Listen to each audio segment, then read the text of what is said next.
कि उन्होंने समझ लिया था कि पापपाती के पास बहुत कम समय है, क्योंकि उन्होंने सारे सिम्टम देख लिए थे, सारे लक्षण उन्होंने देख लिए थे कि पापपाती का जो लक्षण है वो मेनिंजाइटिस रोग का है। अगर इसका इलाज जल्दी नहीं किया गया तो ये मर जाएगी। ये बात डॉक्टर जानते थे, इसलिए डॉक्टर ने कहा था इस लड़की को भर्ती किया जाए, इस लड़की को भर्ती किया जाए। लिख देंगे, एग्जाम में क्वेश्चन आएगा बच्चों कि बड़े डॉक्टरों ने अपने अधीनस्थ डॉक्टरों से पापपाती को भर्ती करने क्यों कहा। आंसर लिखना, बड़े डॉक्टर ने अपने अधीनस्थ डॉक्टरों से पापपाती को भर्ती करने के लिए इसलिए कहा क्योंकि बड़े डॉक्टर ने, है ना, क्योंकि बड़े डॉक्टर यह समझ गए थे कि पापपाती को एक गंभीर बीमारी मेनिंजाइटिस हो गया है। यदि इसका इलाज जल्दी नहीं कराया गया तो पापपाती मर जाएगी, इसलिए उन्होंने कहा इसको भर्ती किया जाए। लिख दोगे यस और नो, यस और नो, यस सर लिख देंगे, लिख देंगे। कहते हैं बच्चों कि बड़े डॉक्टर ब्रिटिश मेडिकल से पढ़कर आए थे, वह हाल ही में मेनिंजाइटिस रोग की अच्छी अच्छी दवाइयाँ पढ़ी थी। वह उसे यह भी, है ना, और उसने यह भी देखा कि लड़की की हालत काफ़ी गंभीर है, इसलिए लड़की को तुरंत एडमिट करने के लिए कहा, इसलिए लड़की को तुरंत एडमिट करने के लिए कहा। क्या लिख देंगे? Yes sir. कुछ है इसमें? कुछ नहीं है, बच्चा वाला चीज़ है। आगे बढ़ते हैं, नेक्स्ट। कहते हैं बच्चों कि बड़े डॉक्टरों के आदेश के बावजूद पापपाती अस्पताल में भर्ती क्यों नहीं हो पाती है। बड़े डॉक्टर के आदेश के बावजूद पापपाती अस्पताल में भर्ती क्यों नहीं हो पाती है। तो मैंने क्या बोले बच्चों कि बड़े डॉक्टर के आदेश के बावजूद पापपाती अस्पताल में भर्ती नहीं हो पाती है क्योंकि वहाँ के जो डॉक्टर होते हैं, वहाँ के जो अन्य डॉक्टर होते हैं, वहाँ के जो कर्मचारी होते हैं, वो पैसे लेकर के काम करते हैं। लिख दोगे यस और नो, यस और नो, यस सर। कहते हैं कि बड़े डॉक्टरों के आदेश के बावजूद भी पापपाती अस्पताल में भर्ती नहीं हो पाती है। पापपाती अस्पताल में भर्ती नहीं हो पाती है क्योंकि बड़े डॉक्टर को छोड़कर वहाँ के अन्य कर्मचारी कार्यकुशल नहीं थे। क्योंकि बड़े डॉक्टर को छोड़कर वहाँ के जितने भी लोग थे वो कार्यकुशल नहीं थे। वह बेड खाली नहीं का झांसा देकर पापपाती को भर्ती नहीं करते हैं। शायद उस अस्पताल में पैसे देने से जल्दी काम होता था। शायद लिखे हैं बच्चों, देखो 100% मुझे पता नहीं है, लेकिन मैंने क्या लिखा कि शायद उस अस्पताल में पैसे देने से जल्दी काम होता था, इसलिए वहाँ पर बड़े डॉक्टर के कहने के बावजूद भी पापपाती को भर्ती नहीं किया गया। अगर एग्जाम में क्वेश्चन आता है तो क्या आप लिख देंगे? बताओ। यस यस यस यस गुरुजी मेरे, लिख देंगे, पक्का लिख देंगे। ठीक है, हमारा ये मेहनत बच्चों बेकार होने मत देना। ठीक है, अगला क्वेश्चन है बच्चों कि वल्ली अम्माल का चरित्र चित्रण करें। बताइए, वल्ली अम्माल, है ना, वल्ली अम्माल विधवा थी कि नहीं? बताओ। यस सर, वल्ली अम्माल बच्चों विधवा थी, उसके पति नहीं थे। देखो वल्ली अम्माल, देखो वल्ली अम्माल विधवा थी, उसके पति नहीं थे, उसके बावजूद भी उन्होंने एकदम साहस दिखाकर बच्चों अपनी बेटी को लेकर कहाँ गए? मदुरई गए। सोचे वहाँ पर अस्पताल हो, सोचे कि वहाँ पर अच्छा अस्पताल होगा, मेरी बेटी का इलाज हो जाएगा, लेकिन इलाज नहीं हो पाया।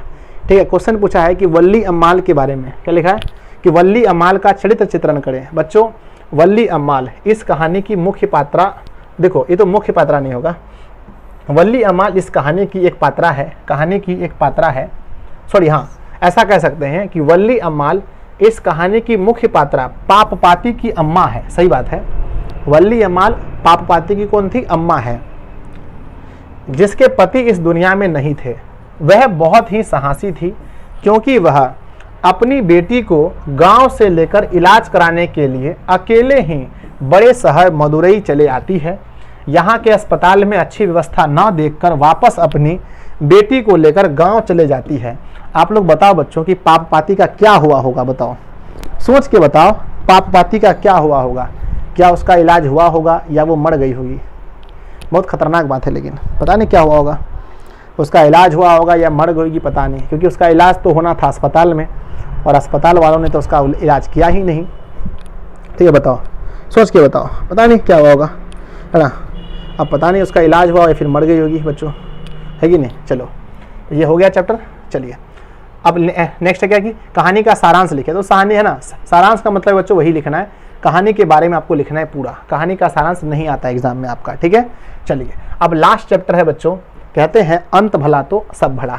अब बताइए लास्ट चैप्टर का नाम क्या है, अंतिम चैप्टर का नाम बताइए, अंतिम चैप्टर का नाम क्या है। देखो बच्चों, एक दिन में खत्म, एक दिन में वर्णिका खत्म, कभी सोचा था आपने?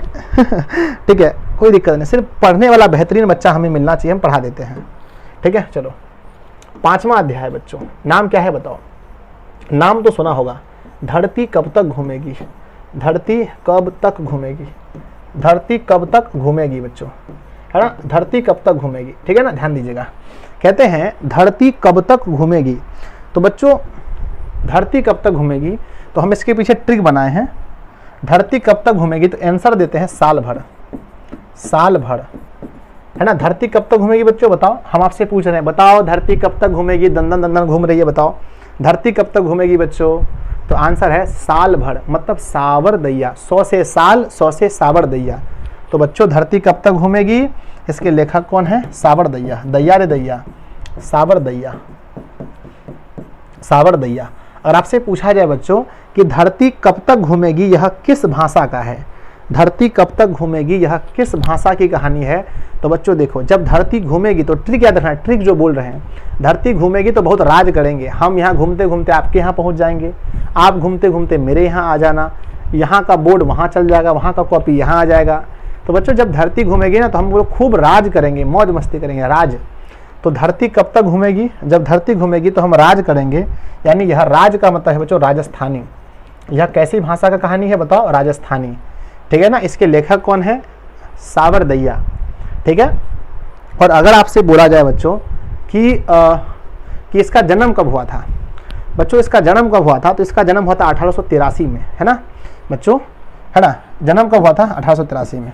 ठीक है ना, याद रखिएगा। चलिए देखते हैं बच्चों धरती कब तक घूमेगी, इसके लेखक कौन है, इसके लेखक कौन है, इसके लेखक कौन है, इसके लेखक कौन है। तो बच्चों लेखक का नाम बोलो, सावर दैया। लेखक बताओ, सावर दैया, सावर दैया, सावर दैया। अगर पूछा जाए बच्चों कि है ना सावर दैया, है ना, और आपसे पूछा जाए यह है ना यह कैसी कहानी है, यानी किस भाषा की है, तो बच्चों राजस्थानी, राजस्थानी भाषा की है। बच्चों बताओ इसका जन्म कब हुआ था, सावर दैया का जन्म, जन्म कब हुआ था, सावर दैया का जन्म बताओ 1883 में, 1883 में इसका जन्म हुआ था, 1883 में इसका जन्म हुआ था। अगर मैं आपसे पूछूं बच्चों कि ये बताओ कि इसका अनुवादक कौन है, अरे भाई साहब देखो जब धरती घूमेगा तो कोई आदमी मिलेगा आपको, जब धरती घूम रहा है तो कोई अनुवादक आपको मिलेगा, बताओ।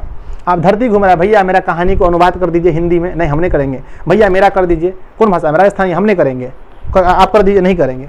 जब धरती घूम रही थी ना तो कोई अनुवादक नहीं मिला, तो इन्होंने अपने से अनुवाद कर दिया इन्होंने अपने से अनुवाद कर दिया। तो अगर आपसे पूछा जाए बच्चों इसके अनुवादक कौन है, तो कोई दूसरा आदमी नहीं मिला, तो इसके अनुवादक भी यही होंगे, सावर दैया, है ना।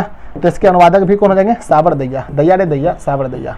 इसके अनुवादक भी कौन हो जाएंगे, सावर दैया। ठीक है ना, तो बच्चों इसके अनुवादक भी हो जाएंगे स्वयं सावर दैया। ठीक है, अब चलिए अब कहानी को समझते हैं, कहानी को समझते हैं। इसमें एक बूढ़ी औरत है बच्चों, इसमें एक बूढ़ी औरत ना बोले, माँ बोले, एक बूढ़ी माँ है। ठीक है ना, एक बूढ़ी माँ है बच्चों, बहुत बूढ़ी माँ है ना, जिसका नाम क्या है बच्चों, सीता। एक बूढ़ी माँ है जिसका नाम है सीता, एक बूढ़ी माँ है बच्चों जिसका नाम है सीता। अब इसके तीन बेटे हैं, है ना, 3 बेटे हैं, है ना, 3 बेटा। नंबर एक सबसे बड़ा बेटा है बच्चों, सबसे बड़ा बेटा नाम है नारायण, नारायण, है ना। दूसरा का नाम क्या है, बिरजू, दूसरा बिरजू, बिरजू। अरे बड़ा बेटा नाम नारायण है, बिरजू। और एक बताओ, और एक बताओ, एक और बेटा है बच्चों, उसका नाम क्या है ना, एक नारायण हो गया, एक बिरजू, एक और बताओ, एक और है बताओ। ठीक है ना, 3 बेटे हैं, नारायण, बिरजू और क्या है, अच्छा सॉरी कैलाश, पहला का नाम कैलाश था, सबसे बड़ा का नाम कैलाश, कैलाश, कैलाश, कैलाश, बिरजू, नारायण, 3 बेटा हैं, नारायण। ठीक है ना, एग्जाम में क्वेश्चन आएगा बच्चों कि सीता के कितने बेटे हैं, सीता के कितने बेटे हैं। सबसे पहला का नाम है कैलाश, सबसे बड़ा क्या है कैलाश, उसके बाद है बच्चों है ना नारायण, नारायण, नारायण। सबसे छोटा कौन है, बिरजू, बिरजू, बिरजू, है ना। सबसे छोटा है बच्चों नारायण, है ना, सबसे छोटा है बिरजू। तो आपके एग्जाम में पूछा जाएगा सीता के कितने बेटे हैं, तो बच्चों सीता के बेटे कितने हैं, तो कुल बेटे की संख्या 3 है। अगर आपसे पूछा जाए सीता के सबसे बड़े बेटे का नाम क्या है, तो सबसे बड़े बेटे का नाम है बच्चों कैलाश, सबसे बड़े का नाम क्या है, बड़े का नाम है बच्चों कैलाश। सबसे छोटा कौन है, बिरजू, छोटा बिरजू है, ध्यान रखिएगा।